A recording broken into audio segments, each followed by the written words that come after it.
Let's get a reaction tonight from the Clinton campaign. Brian Fallon is Clinton campaign press secretary. Brian, thanks for being here. We want to talk about the debate and set up to the expectations for tonight. I want to get you to react to that story and as it's developed, this immunity part of this story. Why does that look bad, the immunity to Cheryl Mills and others, and then the destruction of those computers? No, and here's why, Brett. This is a matter that was closed back in July. So first of all, I think it's important for everyone to realize that even though this information is coming out now, it's just because the Justice Department provided things to Congress and Republican members of Congress are leaking it out about a month or so away from the general election. But it all concerns an investigation that was closed back in July. And at the time that the investigation was closed, Director Comey stood up at a press conference, we all remember it, and said that there was no basis to bring a case here. And he said it wasn't even a close call. And so at this point, we're delving into this. So to the extent that it's being aired now, let's talk about it.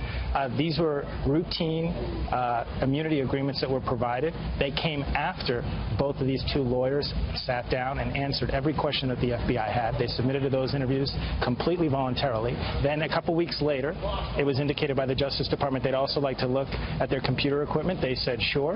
They had the opportunity to thoroughly examine it. And in terms of what happened to them afterwards, that's entirely up to the Justice Department and the FBI, so you'd have to ask them what they're doing with it. Well, I mean, that's kind of a the weird devices part are of in their hands. An immunity deal that has a destruction of computer tied to it. You know, when there was, at the beginning, the thought was you don't need these computers because there aren't emails on here that matter and they're personal, so why turn them over? But then to destroy the computer afterwards just seems a little strange to people. Well, it's in the FBI and the Justice Department's hands about what to do with those devices. I want to move on to other topics. Taxes are a big issue, but before we leave this one, Brian Pagliano, IT specialist, he was paid by the Clintons. In 2011, he put the dollar amount that almost exactly matches the dollar amount that Hillary Clinton deducted on her taxes for computer work. So did she deduct taxes for having this guy erase the servers in this investigation? No. Brian Pagliano was somebody that innocently set up an IT system early in 2009. It was a system that was designed to host the staff emails for President Clinton's personal office, and then Secretary Clinton made the decision to have her account be hosted on that same server. All of that stuff that played out in 2013 was when the server was in the possession of a private firm. It had nothing to do with Brian Pagliano. All right, the taxes issue. The First Lady was out on the stump today. She brought up this issue in the crowd. Take a listen. The election in November will determine whether we close tax loopholes that allow billionaires to keep gaming the system at the expense of working folks. So does Secretary Clinton think it was a tax loophole that Donald Trump took advantage of, allegedly, as the New York Times pointed out? Well, the Trump campaign has been pretty fierce in advocating the fact that this was all legal, what happened that allowed him to potentially zero out his tax liability for some 18 years. And that may be true. That's not the point that we're making.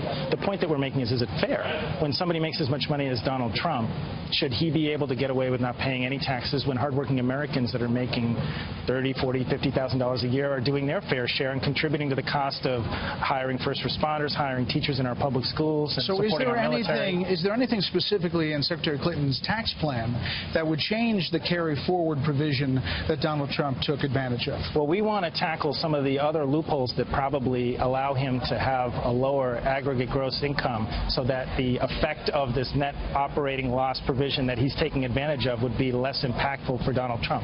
Under our proposal, he would almost certainly pay more. And we'd also have proposals like the Buffett rule, which would ensure that taxpayers that are making a certain amount of income, the top 1% or so, are paying a guaranteed minimum amount in terms of a percentage of their taxes so that people like Warren Buffett are not paying lower rates than their secretaries. She's also got provisions that would say that if you're outsourcing jobs in terms of big corporations, if you're outsourcing jobs overseas, we're going to claw back some of the tax advantages that you took advantage of while you were having those jobs here. So she would close other loopholes, not specifically change the carry-forward provision that you're talking about? No, we want to change a lot of the provisions that we suspect that Donald Trump is taking advantage of that helps lower his income that's subject to taxes. But we don't know all the loopholes that he specifically is taking advantage of because he refuses to release his tax returns. Okay. I asked Secretary Clinton the last time I interviewed her in June what she would do differently than President Obama on the economy. She said that she wanted to point out that the economy recovered, first of all, under President Obama, but second of all, said that an infrastructure project would be really on top of her mind. Today, the president writes an op-ed in Huffington Post, and he says, Republican leaders in Congress have proven they won't work with my administration, refusing to make long overdue investments, rebuilding our roads, bridges, ports, airports. A major infrastructure push would put Americans back to work and make our businesses more competitive, but Congress can't get it done. So if Congress can't get it done for President Obama, why would it get it done for President Clinton, Hillary Clinton? I think that in the heels of this election, if Hillary Clinton wins, I do think that there will be momentum for something like an infrastructure proposal because she'll have campaigned over this last year and a half on something like the infrastructure proposal that she's put forward, which she has said she wants to make a 100-day priority, so something that she'd work on in the first couple months of her administration.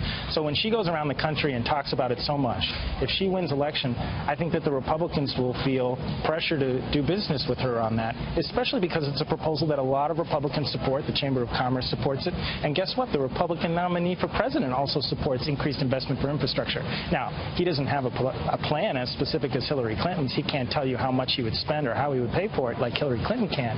But notionally, he said that he thinks that we should be doing that. So at that point, a mandate, if Paul Ryan has his own standard bearer on his side, Donald Trump, who he's endorsed, also saying we need to spend more on infrastructure, I don't know what argument they'd have to not act on it with Hillary Clinton as president. Last thing, expectations for tonight, fiery or policy substance? What is the Clinton campaign looking for tonight? I think this is going to be a very unusual vice presidential debate for the very simple reason that usually in past instances with somebody like Sarah Palin on the debate stage or Dan Quayle back in 1988, you want to see, is this person that was picked as the running mate up to the job if the worst happens? And in this case, you know, for better or for worse, we have our disagreements with Mike Pence, a lot of disagreements. But I don't think his fundamental qualifications are being called into question. The issue for the Trump campaign is the man at the top of the ticket. And so Mike Pence can go out and have a blockbuster performance, and it won't solve the problem for the Trump campaign, which is that their own candidate for President Donald Trump is the one that's temperamentally unfit. Brian, we appreciate you coming by. Thanks, Bray.